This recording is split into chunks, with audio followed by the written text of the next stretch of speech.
Hello there.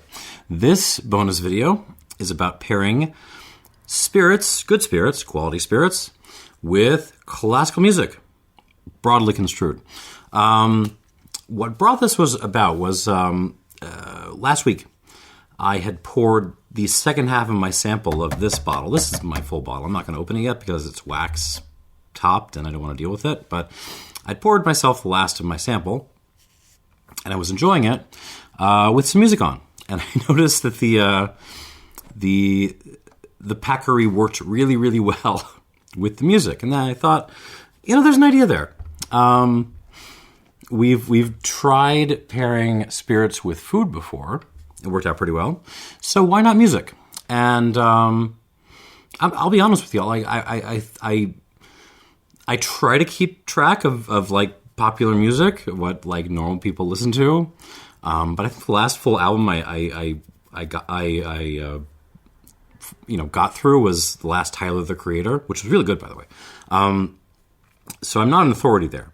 But I do know a thing or two about classical music. Again, broadly construed. So we are going to try pairing spirits with classical music. And this kind of got out of hand. I stopped myself at a dozen. I did way too many of these. And I did a test version of this video where I included audio samples. I actually went on the way to rip some audio files, and YouTube did not like that. It kind of lost its mind a little bit. So we're not going to have audio samples in this particular video, but I'm going to link everything up down below so you can go listen. Kicking things off was the original pairing. What worked so well with this extremely serious pair-driven Calva, which has some heft to it, but it's also very bright and just freaking delicious. The original pairing with this was the Lou Harrison Piano Concerto, which is a piece that it frankly blows my mind that it's not programmed more often, because it's an American composer, it's contemporary music, which people are always trying to fit onto programs. And I mean, Lou Harrison was a character. He was friends with John Cage, and he liked the kind of percussion-y side of things, but he also really liked gamelan music. His music is very Orientalist in like a good way, a smart way. And he also really liked Mozart. His music has a very kind of classical build to it. And the Piano Concerto, it's just, it's purpose-built to be shoveled into the front end of a program. It's about 30 minutes long, and it's light, it's bright, it's absolutely gorgeous, it's accessible, but it's not dumb, it's smart. And the moment you get worried that maybe it's just not really virtuosic enough, it's just too pretty, like there's an absolutely ripping fast movement in the middle of the thing, which will change your mind about that. And it's not, it just doesn't get done very much. You don't even need that much to do. You need a good pianist, you need a good percussion section, because Lou Harrison was a percussion maniac. You need to retune your piano into Werkmeister. Don't ask if you don't know. It's not that big of a deal. But yeah, it should be performed more often, because it's just it's so beautiful and accessible, but also like appealingly weird. And so that was my, I was going to say pick, but the happy accident that happened to work with this Packery Dom Fronte. What are we going to do next? My next pairing. Let's go with this. Alembique Serrano Cartier 30. I just got a sample of the second batch of this. I need to review it, but I love this stuff. It was one of my favorite rums from last year, and it's like a big, fat, happy dog of a rum. It's just so huge and delicious, but it's also got some spice, some bitterness. It's not all good times in there, but in like a good way. And so the music I chose to go with this. Oh, let me add something. I should have put at the beginning. When I started doing this, I realized I had to implement a rule, a very important rule, which is the nationality of the composer that's being paired cannot be the same as the nationality of the spirit, because then it just gets too easy. Like you just say, oh, what's going to go with the bourbon? How about Copeland and the rodeo thing? What's going to go with this cognac? Oh, let's throw some Ravel in there. It's too easy. I didn't want to do that. I wanted to make this a little bit more challenging and fun and weird. So, what music am I going to have go with the Alambique Serrano unaged here? Sort of big cañada. The Mahler Fourth. Mahler's Fourth Symphony. And so, before I explain this, I should say, from a cultural point of view, I think you have to be wary because Mahler is the new Beethoven. What I mean by that is, if someone is writing a book or a movie and there is a character in there and they want to give them some depth, some artistic sensibility, 30 years ago, make them a Beethoven fan. 20 years ago, even. Nowadays, they're a Mahler maniac. And that kind of follows through. I mean, if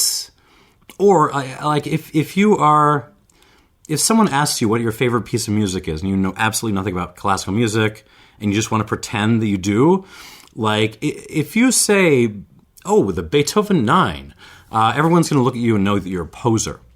But if you say, oh, the Mahler 2, everyone will nod approvingly and consider you a person of taste. So Mahler's just taken that position in the popular consciousness for whatever reason, and it's something to be aware of when you deal with Mahler. Why the Mahler 2?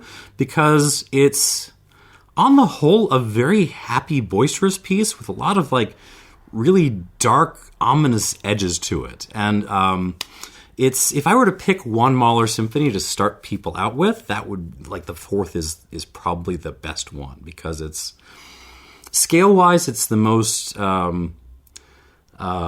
it's the tightest composed, it's the shortest, it's still a huge work. It's almost an hour long. And it is also kind of right in the middle of Mahler's career. You get a little bit of everything. And it's got all these little musical motives that keep on coming back and kind of nicely tying the piece together in a way that you can actually hear. And it's just a great piece of music. Recording. What recording am I going to go with? Oh, did I mention which recording I was going to do with the Harrison? I didn't actually, did I? I'm sorry. I'm not restarting the video. For the Harrison Piano Concerto, just go with the original recording, the New Japan Philharmonic, because they got freaking Keith Jarrett as the pianist. Keith Jarrett played the Lou Harrison Piano Concerto. Anyways, back to Mahler. What Mahler recording would I go with?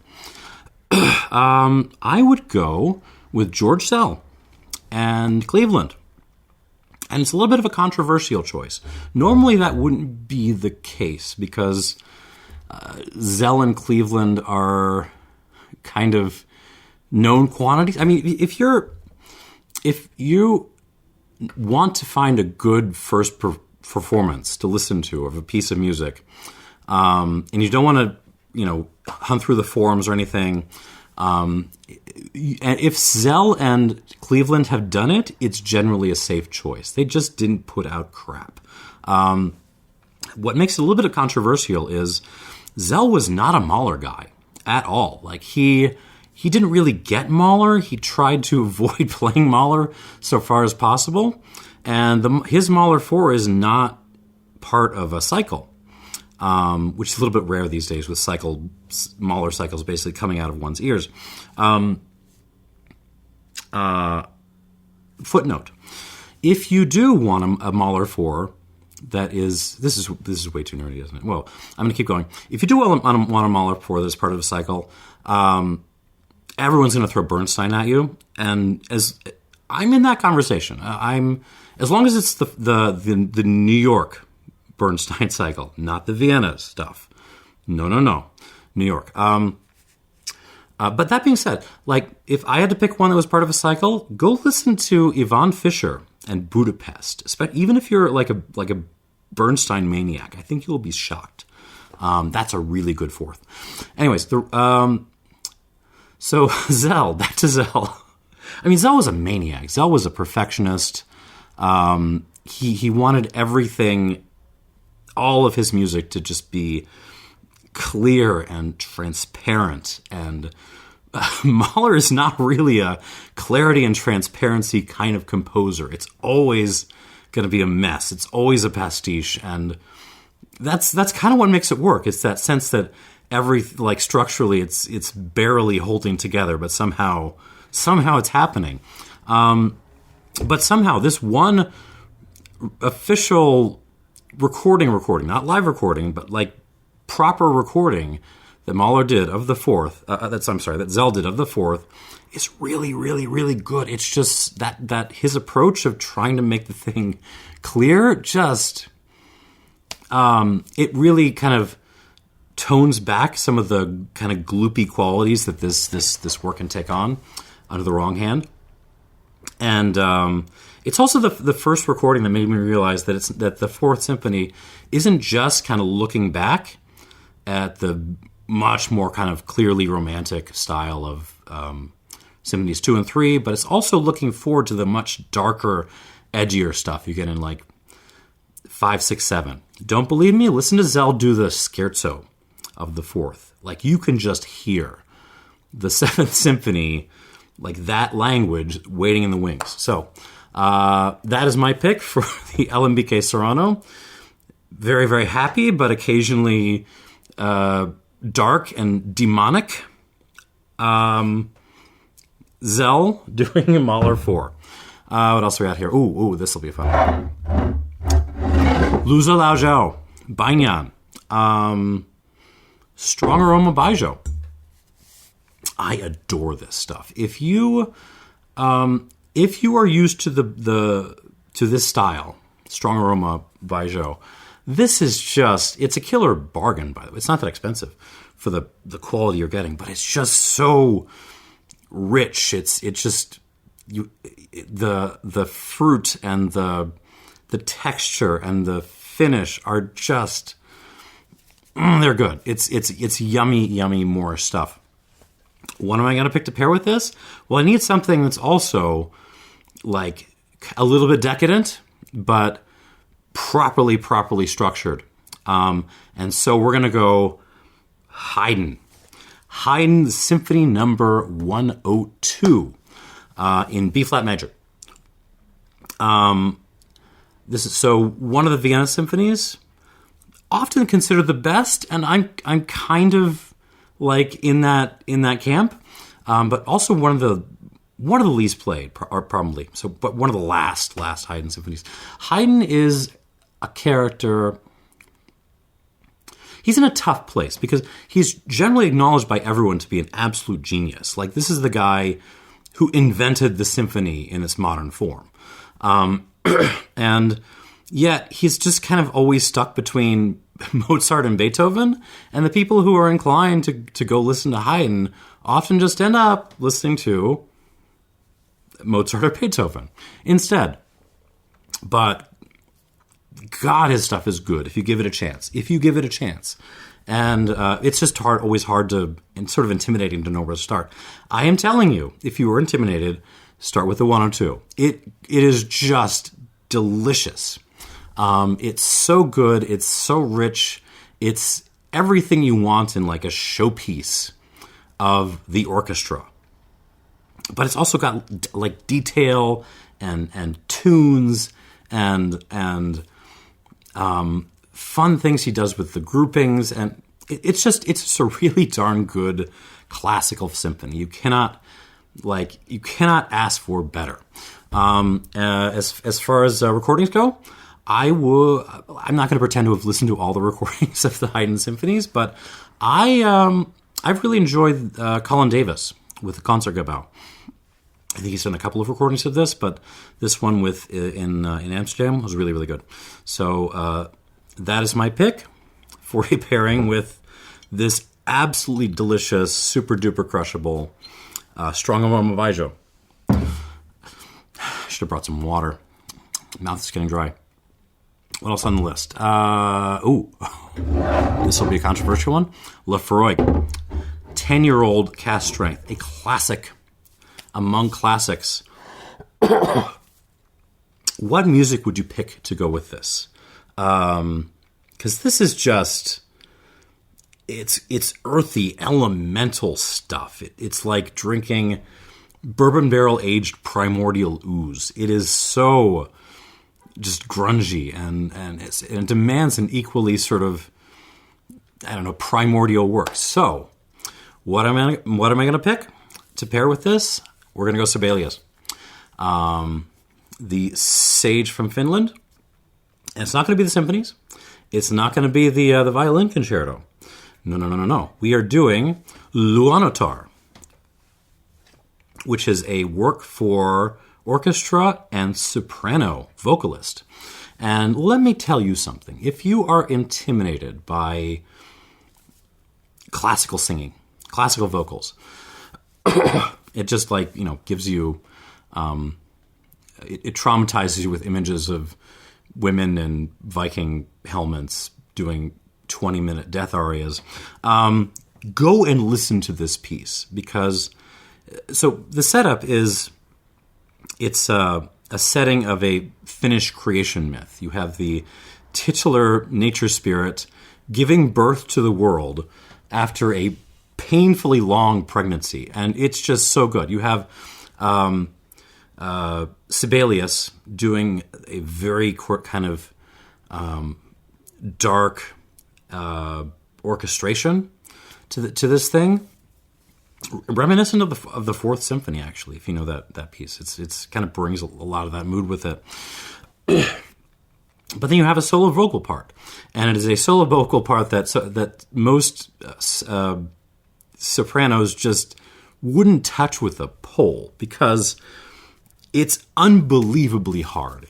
Like, the leaps are terrifying. The rhythms are just fiendish. And you're singing the whole damn thing in Finnish, which is not, comfortable singing language for a lot of kind of opera veterans. And it's a very short piece. It's like 10 minutes, maybe less. So it's on a CD. It's always just going to be buried under a whole bunch of other Sibelius stuff or whatever. And, you're never going to get top billing on the thing. So, why bother? But you get a good performance of this, and God, it's good. There's one performance of this that I've heard that kind of just towers above all the others, and that's the Scottish National Orchestra. The fact the orchestra is Scottish doesn't break my rule, right? Just so we're clear. With Phyllis Bryn-Jolson, who is an American vocalist. I think she's from North Dakota or something, but she's a contemporary music specialist. And oh my goodness, if there is a Ronnie James Dio award for deepest bag of vocal tricks to pull out, Bryn-Jolson totally wins it for this performance. She can sing clean and pure and softly when the music calls for it. But she can also get the very, very precise rhythmic things down when she needs to. And when the music calls for it, she can just turn on the vibrato and let it rip. And it's a terrific performance, highly recommended, and will go very well with your Laphroaig cast strength. What else we got? Barillon. This is a 1989 Barillon that I bought for my wife, actually, for her 35th birthday. Because, there's not a lot of affordable 35-year-old spirits out there, but Armagnac does it.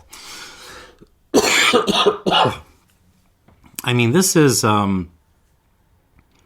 it's everything you want in an Armagnac. I don't think I've reviewed this yet. I really should get around to it. but it's everything you want in like a classically built spirit, for that matter. It's just, it's got sours, it's got bitters, it's got tons of fruit. It's got a really like beautiful development on it. It's just, I don't care what your opinion is on Armagnac in the broad, but if you don't like this, like you just don't like classically built spirits. And so to go with this Barillon, I'm going to keep the box because, again, it's not mine. To go with this, we're going to go with something else that is of enormous scale and power, but also very, very classically built. The Beethoven Sonata number 29, the so-called Hammerklavier. Not the symphonies, not the concertos, not any of that famous stuff. We're going with the Hammerklavier. There's lots of Beethovens. Beethoven could be enormously profound and transcendental, and he could also be a total jokester. He could write like very silly, very kind of joke-laden music. Oh, the camera refuses to focus for some reason. There we go. I mean, he could write. I lost my train of thought. I mean, he was the guy who instigated Romanticism in music, but at the same time, he really loved writing fugues. He could write in profound, serious genres. He could also write drinking tunes. He was a conservative. He was also a revolutionary. I mean, he was just all of these different things rolled into one. And above all, he never quite does what you expect him to do in his music. And that's hard to appreciate because it's always hard to hear Beethoven with fresh ears. In some ways, I really wish folks would just not listen to Beethoven for a while. Like, go spend some time with like, the Bach kids with like, go listen to some Gluck for like 2 years, or Haydn for that matter, and then come back to Beethoven and see if you can hear the way that he's like taking that same language and just breaking it and twisting it into something, new and different. The Hammerklavier, for me, is one of the few pieces in his catalog that kind of captures like his whole being, if you will. I mean, it's the piece that he wrote for pianists that didn't exist yet, and also pianos that didn't exist yet. In terms of scale and technical demands and artistic sensibility, like the Sonata 29 is just 2-3 steps above everything else that had been written at that time, including by Beethoven. And everyone else writing for piano or playing piano has been trying to catch up to this thing for the last 2 centuries. Like it's that huge of a piece, and it's just got everything. Like it's got this thunderous opening movement, which is just like finger breaking, but then at the end you've got this extremely technical, like fingertippy fugue thing that you have to fight your way through, and in the middle you have the slow movement to end all slow movements. It'll just rip the heart out of your chest. So this is, if you have to take one Beethoven work to your grave, this is a good choice. Performances, lots of good performances. The Hammerklavier. I'm going to go with Richard Good because he's done an entire cycle of Beethoven sonatas, so he knows the material. A lot of people would probably consider him maybe a little bit, related to the Zell complaint, a little bit too workmanlike. I mean, he's not really a fireworks and, huge expressive feelings kind of pianist. That's not really Good's thing. He can do that when Beethoven writes down that you're supposed to do that, but he doesn't like try to push the music too far. He plays it pretty, and but he puts down an awesome hammer clavier. The movements 1, 2, and 4 are really, really, really good. If you push me, I might be able to find better, but it doesn't matter because his slow movement is just like you have to go take a walk and smoke a cigarette afterwards. It is devastating. And it isn't devastating because he's like putting so much emotion into it. He's just playing it like as Beethoven wrote it. And you don't really need more than that. Anyways, so that's a wonderful recording. Richard Good, the Beethoven Sonata 29. Something great to go with your absolutely classical Apollonian baritone here. Moving on. Oh my goodness, we're already 26 minutes into this thing. All right, I'm going to try to speed this up a little. La Venenosa, Sierra del Tigre. I did one spirit from Mexico, and I thought I would throw another one in here, and I didn't want to do a mezcal because we already did Oaxaca. So we're doing Raicilla, and this is cheese gave. It is really beautiful stuff, but it brings just a ton of weirdness and color, and let me smell this. Citrus. Yeah, little bits of like fried cheese. It's wonderful. What am I going to pair with this? With this absolutely gorgeous little spirit with so much color. We're going to go Debussy. We're going to go France. And we're not going to do La Mer. We're not going to do or the preludes, the later stuff. We're going to go early Debussy. We're going to go to this string quartet, written when he was like in his early 30s. And it's just such a... I mean, you could still hear the tradition, the classical tradition of string quartets in there. I mean, maybe not Haydn so much as... Come on, focus, camera. Maybe not Haydn so much as like, Smetana and kind of those characters.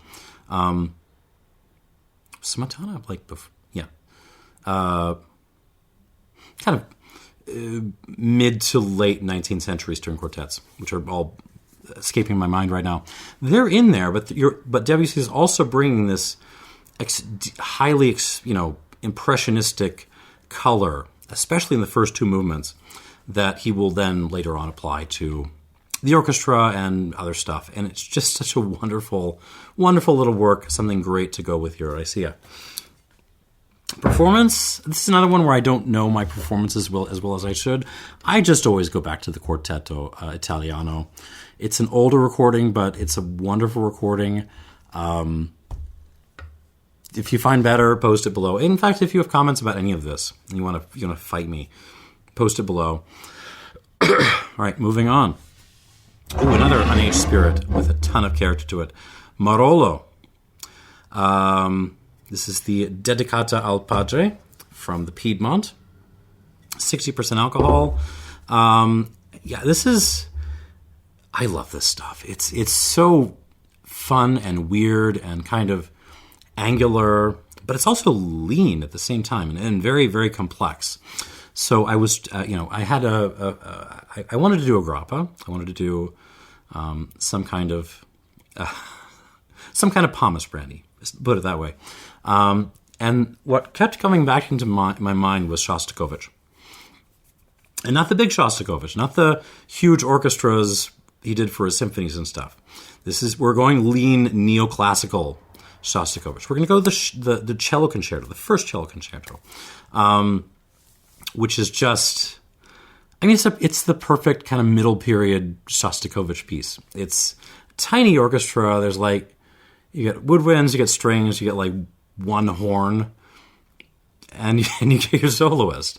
And it's weird, but it's also very virtuosic. You know a concerto is serious when there's an entire movement just dedicated to the cadenza, this kind of virtuosic, improvisatory moment for the soloist. You've got this sort of weird...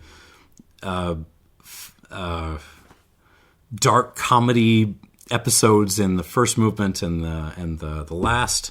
And in the middle, you have this slow movement, which is just darkness and despair. And let me tell you something. If you are ever crushing on a classical musician and you want to score some points with them, show some interest in Shostakovich and express some knowledge and awareness.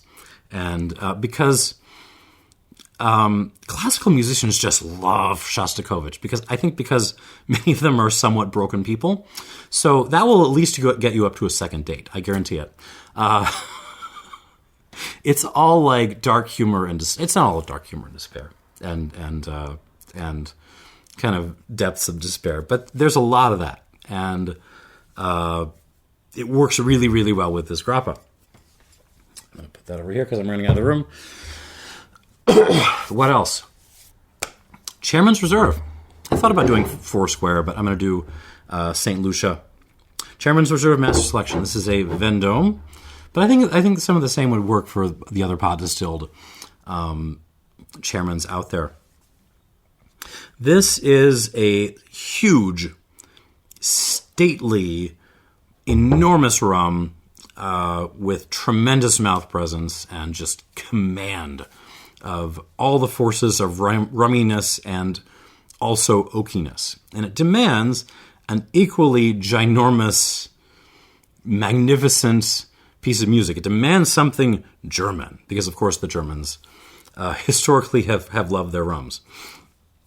It demands Bruckner. We're going to do the Bruckner Ninth, the one he never really finished. And thank God he didn't, because the ending of the slow movement is pretty much perfect. Bruckner is extremely tricky. He's a tricky character for a couple of reasons. And I'm spending too much time in this damn video as it is, but I just want to aware you. Okay, so first point of trickiness. Anton Bruckner was way older than people almost always tend to think he is. He tends to get stylistically associated with the late Romantics like Mahler, like Strauss, Debussy, those guys. But he is like at least 2.5 generations older than those guys. He's like a decade older than Brahms.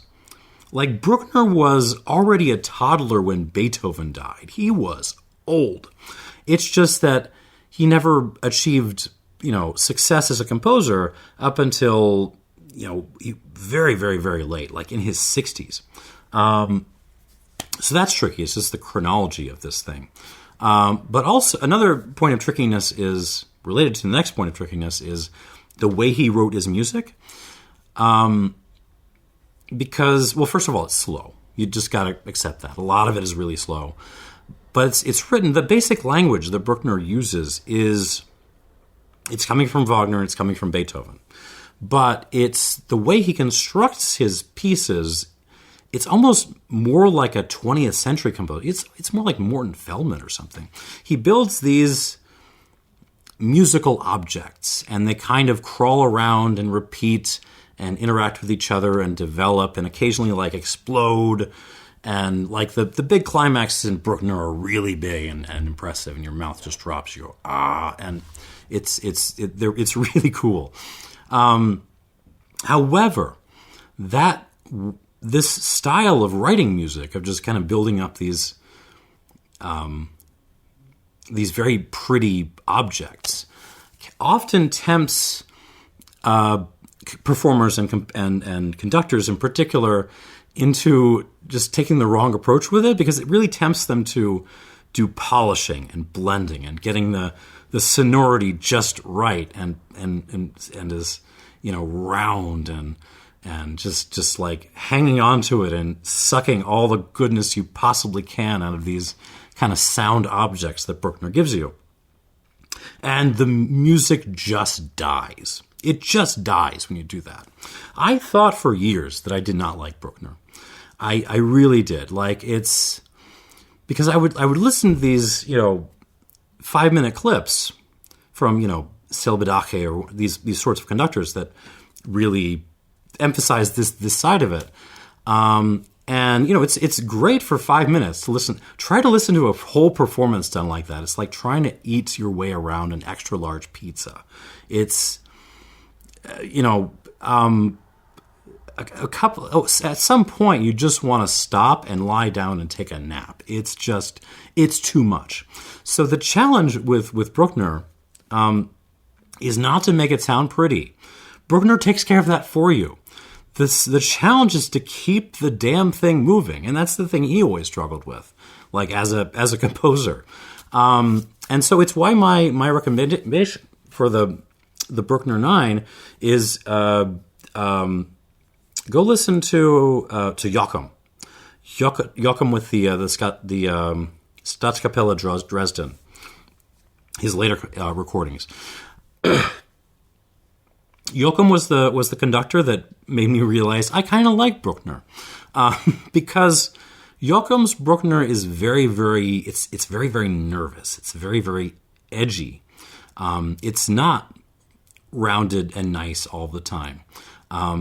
It's big and impressive when it needs to be, but it's also he keeps it moving. I mean, Joachim, he knows when to slow down and let the music be pretty, and he knows that because Bruckner wrote Adagio there. But he also knows how to just grab the thing by the scruff of the neck and sort of drag it onwards so that you're able to actually be awake when the big moments come. And that's so that makes for me Joachim's stuff really impressive for me. Ninth is a lot of fun. It's a big piece, and it matches the hugeness of the St. Lucia here. You get a absolutely tremendous, huge, titanic first movement. You get a second movement which will just shake the paintings off your walls, and then you get a third movement which sounds like it's coming from another planet. It's a lot. It's not something I would listen to every day, but it's absolutely worth your time. Bruckner 9 under Joachim. And that is what my pick for big bourbony rums, basically. But this in particular. Where am I going to put this? Okay. Jeez. Okay. 37 minutes. Let's keep going. Next up, Leopold Brothers, 3-chamber rye. A gloriously weird character of rye, which they're now selling in flasks, so you don't have to invest $300. You only have to invest about $80. Floral, weird, fermentary, oily. It's just tremendous stuff, and even beyond the sort of technology of how they made it. But it's also weird, and I want a musical pick that's going to appreciate that. It comes in a smaller form, and I usually, as you can tell, I've only had one little teeny tiny pour out of this so far because I'm trying to stretch it. So, what is appropriate for something like this? Webern, the 6 bagatelles. And let me give you a little bit of warning. If you just, without my warning you, clicked on that link below for the 6 bagatelles, you would find recordings. You would find little 4, 5, 6 minute videos, and you would say, well, where's the other 5 bagatelles? I got news for you. That 4 minutes, that is the 6 bagatelles. Webern, especially in his middle period, once you get up to the cantatas and stuff, it gets a little bit different. And the earlier stuff is different too. But in the middle period, Webern wrote short pieces. Stravinsky called them diamonds. And they don't really develop in the same way that normal pieces do. They just kind of happen. They explode. They do their thing, and it's over. And the first time you listen to it, it's like, the hell was that? But you give it some time, some patience. By listen number 4 or 5, you're like, this is the coolest thing I've ever heard. Because it's just so dense. There's so much information packed into every single moment of these things, and you could lose your mind like analyzing Webern, because it's all very systematic, and in some ways that was the the bit that got picked up in the post-war period to become like the new academic music. The systematization in Webern was what attracted them, and it was the wrong thing, in my opinion. What's really interesting in Webern is the expressivity, the expressionism, if you will.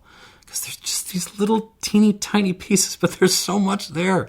And you just and I think it's the perfect thing to go with this weird little rye from Leopold Brothers. Beautiful, beautiful, beautiful piece of music. And you're done with them in 4 minutes. I mean, you aren't really, because you're going to go back and listen to them again, but officially it only takes you 4 minutes. However, you might say, $80 for a tiny flask is way too much. I want something. I want an American whiskey that's a little bit more honest and workmanlike. How about this? Wild Turkey Rare Breed. Barrel proof, one of the absolute classics in bourbon. However, what's always interesting about this to me is and Turkey in general maybe, is it's always a little perfumey. It's always a little floral, even florid, one could say. And that puts me in mind of the Baroque. So, my pairing with Wild Turkey Rare Breed is Corelli. The Violin Sonata number 8, part of the Opus 5, which I didn't write down the key, but it's a minor key. I think it's E minor. It's E minor or D minor. And it's one of Corelli's most popular pieces. Corelli is a Baroque composer that real Americans can get into. There isn't a whole lot of like mindless virtuosity in Corelli. It's just good tunes, straight ahead, but really, really, really well done. And there isn't that much of it. Like he was tremendously influential. Like you go listen to Bach and like most of the other Baroque composers that come after Corelli, and they're to some extent, jacking his beats a little bit. Anyways, this is a great one to go to, and it's just a great one to get the sound of the Baroque in your head. I really should have included more Baroque music in this list, and I had to stop after a dozen. I'm sorry. Performance-wise, okay, so one thing to say about this is Baroque performance has been going through a little bit of a civil war for like the past 40 or 50 years, because you had, in the immediate post-war period, performers applying, high romantic playing styles to this material. And, in the 70s, or really a little bit earlier, you had people rehabilitating and rebuilding earlier instruments and rereading the performance manuals, the texts on how to play this stuff, to figure out, okay, what do you actually do with this? And there's been battles back and forth between the post-war characters, the old conservatives, and the so-called early performance practice people, early music performance practice people fighting amongst themselves. And a lot of this has resulted in some stuff that's really stupid. Like, I'm sure that someone has done a performance of Bach where vibrato is forbidden at all times, and it's one player to a part because that's balanced. But for the most part, I'd say the changes that have resulted in performance have been good.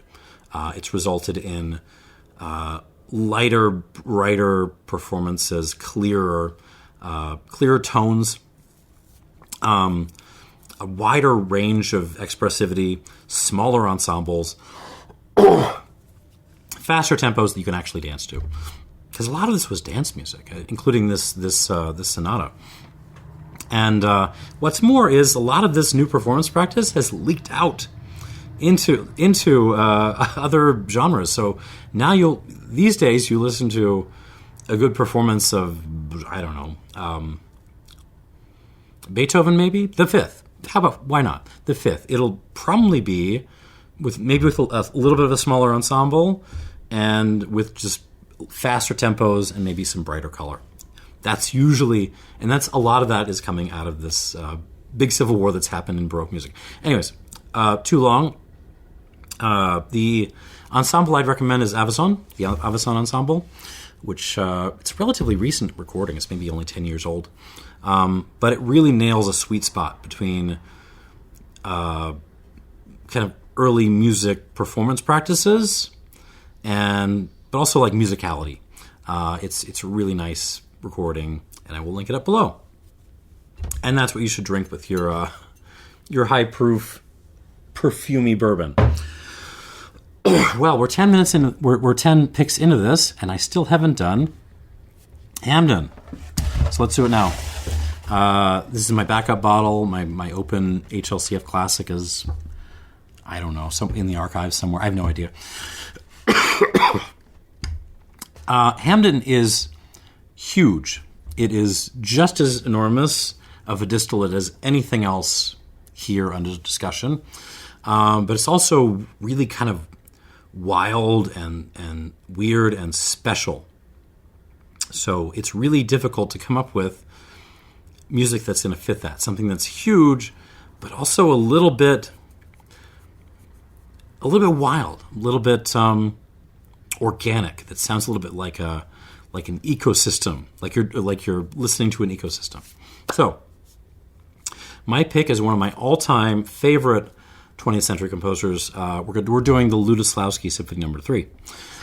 And Lutosławski he's never really punched through into popular acclaim, but he's really a composer's composer. You go back and listen to this piece, and then go back and listen to like movie scores. Go back and listen to the first Matrix score, and go back and listen to like some of the late John Williams stuff from before he really started to slow down.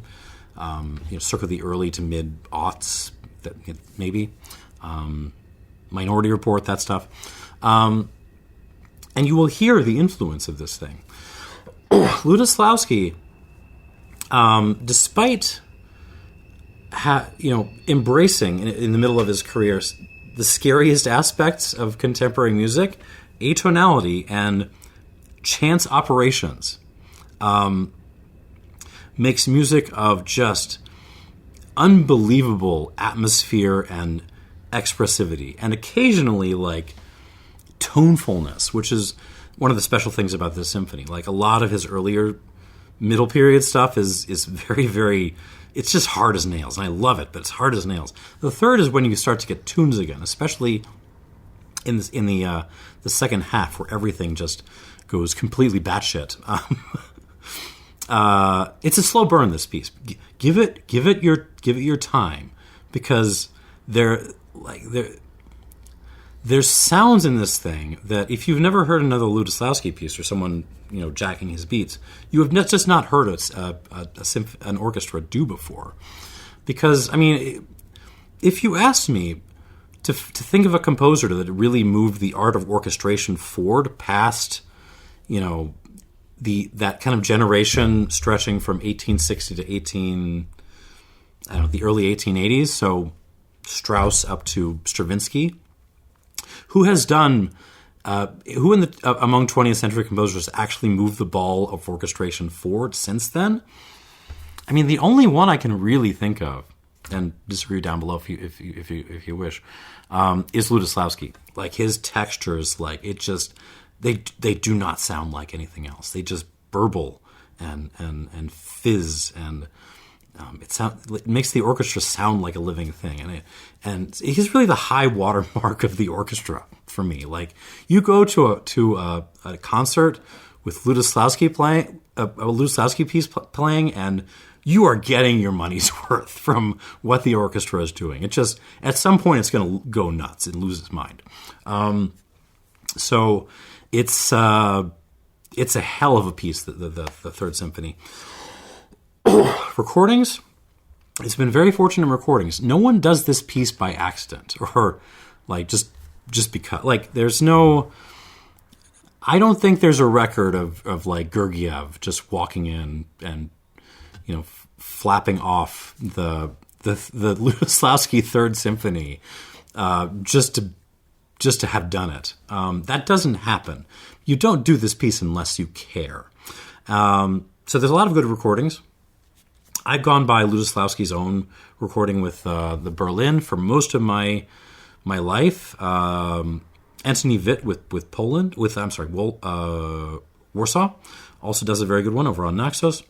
But I recently discovered a new favorite recording, which is also Lutosławski, but it's Ludo conducting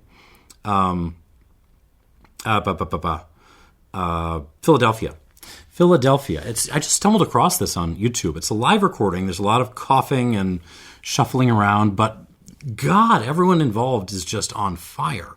I looked this up. It has to have come from a series Philly did in 1987, which was an all Lutosławski series. They got Yo-Yo Ma to play the cello concerto, and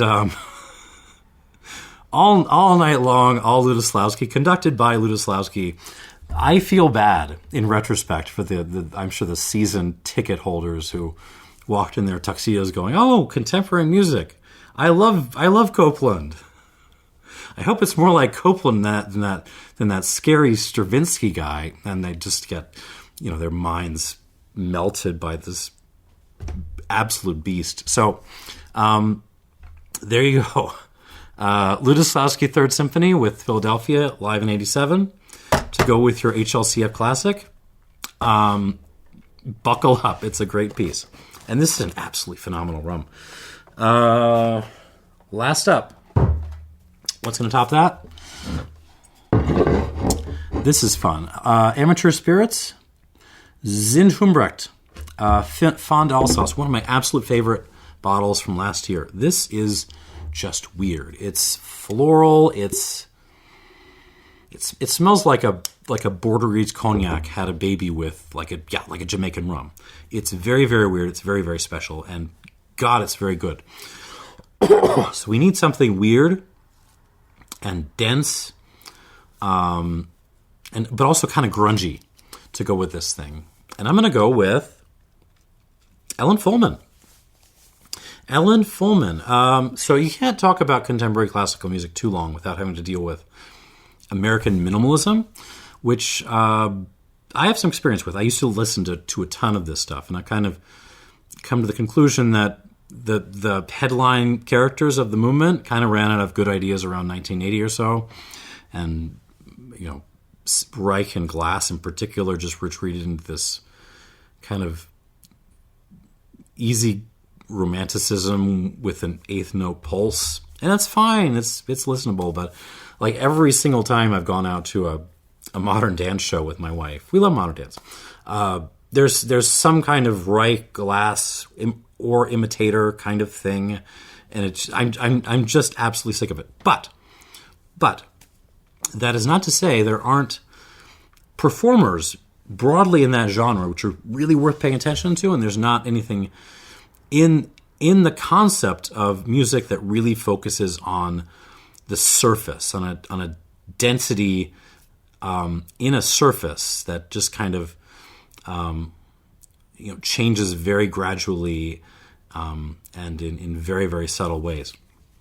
Ellen Fullman, I think, is worth your attention. She was a composer / sculptor / performance artist who, circa, I guess, the early 80s or so, was playing around with monochords. So basically very, very long strings stretching from, like, really long, like stretching from one side of a office building to the other, like super duper long. And she was playing around with these things, and she realized that if you kind of rub your fingers along this string, particularly when they're rosined up, like with violin rosin, you can get a tone out of them, and a really, really distinctive, interesting, rich tone. And so you hang up a whole bunch of these things, and you start playing them together at different pitches, then you've got an instrument. And she has been playing what she calls the long string instrument, which is this kind of collection of monochords. For 40 years or so, I actually went to a solo concert that she did, and it was a lot of fun. But guns in my head, I think her instrument and her music is more interesting when there's more people. When she has, for example, 8 hands to work with instead of 2. So the work I'm going to point you towards of hers is the work for 4 players and 90 strings, which I used to be only able to get in like a terrible bitrate MP3. It used to be only like a cassette, so it was a ripped cassette in a bad MP3. Not a whole lot to get there, but I played the heck out of that thing. It has since been reissued, but only in excerpt form. Ellen, if you're watching this, please put out the whole damn thing. But you can listen to the excerpt down below because it's absolutely amazing. You turn it on, you're like, okay, this sounds cool. This sounds pretty cool. And then someone starts in on the bass string, and you just go, and the 20 minutes just pass like nothing. Similar thing between this and the Webern actually is you listen to one of these and your ears are just kind of, it's like pickled ginger. Your ears are just kind of like, they're on point for the rest of the day. You can go back and listen to anything else after Webern or Fulman, and it just sounds richer and more vivid. So yeah, Zinn Humbrecht, Weird Brandy, with some weird music played on long-ass monochords. And yeah, that is my little video. Not little video, like almost an hour-long video. Jesus. I'm sorry, this went out of hand. I'm still going to put it up, but it went out of hand. Post your comments below. Post your pairings below. And, oh shit. On the Shostakovich, the cello concerto, get the Ormandy Rostropovich one. There's recordings that are as good, honestly, but if you can get the one with the guy who it was commissioned for, with Shostakovich kind of watching on, why not just listen to that one? Anyways, that is the video. Post comments below. Try to actually listen to some of this stuff, if you will. Thank you and cheers.